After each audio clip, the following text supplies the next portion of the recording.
រឿងថ្មាតបោកដំរីសកាលពីព្រេងណាយមានស្ដេចថ្មាតមួយមានពួកពលបរិវារជាច្រើនអាស្រ័យនៅក្នុងព្រៃភ្នំ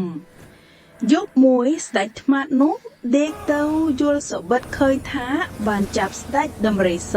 យកមកស៊ីជាអាហារលុះភ្ញាក់ឡើងក៏ប្រើពួកពលឲ្យហើរទៅហៅស្ដេចដំរីសពួកសេនារីពលក៏ហើរសំដៅទៅលំនៅនៃស្ដេចដំរីសនោះ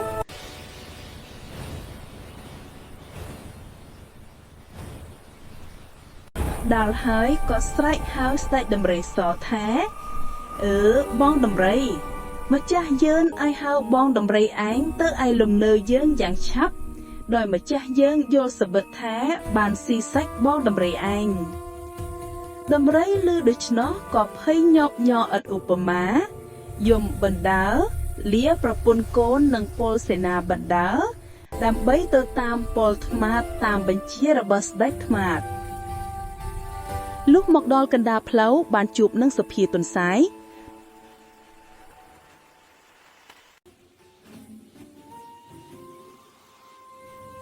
ទន្សាយក៏សួរទៅស្ដេចដំរីថាបងដំរីទៅណាមកណាក៏រលះរលាំងថែមទាំងយំសស្រាក់យ៉ាងនេះដំរីឆ្លើយថាបងសុភាអើយស្ដេចថ្មាតគេយល់សប្តិឃើញថាគេបានស៊ីសាច់ខ្ញុំឥឡូវនេះខ្ញុំទៅឲ្យគេស៊ីខ្ញុំហើយទន្សាយឆ្លើយថាយីបងដំរីរូបពុនបងឯងមិនដេចក៏សុកចិត្តទៅឲ្យអាសត្វថ្មាតស៊ីទទេយ៉ាងនេះចាំខ្ញុំទៅជួយដោះទុកបងឯងឲ្យរួចរកបានស្ដេចដំរីបានលឺទន្សាយថាដូច្នោះមានចិត្តត្រេកអរណាស់ក៏ហៅទន្សាយឡើងជិះលើខ្នងខ្លួនដើរសំដៅទៅលំនៅស្ដេចថ្មាតលុះឃើញដំរីមកដល់ហើយស្ដេចថ្មាតញញឹមញញែមរួចនិយាយទៅថាបងដំរីមកដល់ហើយយើងត្រូវស៊ីបងឯងក្នុងថ្ងៃនេះព្រោះយើងសវិតឃើញថាបានស៊ីសាច់បងឯងនៅពេលដែលដំរីជួបនឹងស្ដេចថ្មាតនោះទន្សាយធឿពុតជីដេកលក់នៅលើខ្នងដំរីស្ដេចថ្មាតក៏ស្រែកទៅកាន់ទន្សាយថាណែបងសុភាមកដេកអីលើខ្នងដំរីដូចនេះចុះចេញអីឆាប់យើងនឹងស៊ីដំរីឥឡូវនេះទន្សាយឆ្លើយថាឈប់កុំមកលាសិន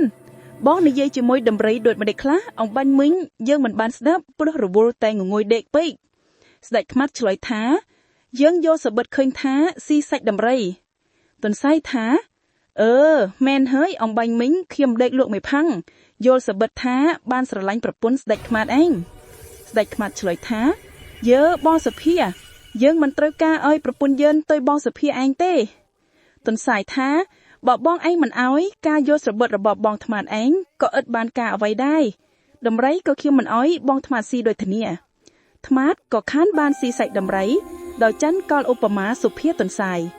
ដំរីសក៏វិលទៅលំនៅខ្លួនវិញទៅទន្សាយក៏បោលចូលព្រៃបាត់ដែរ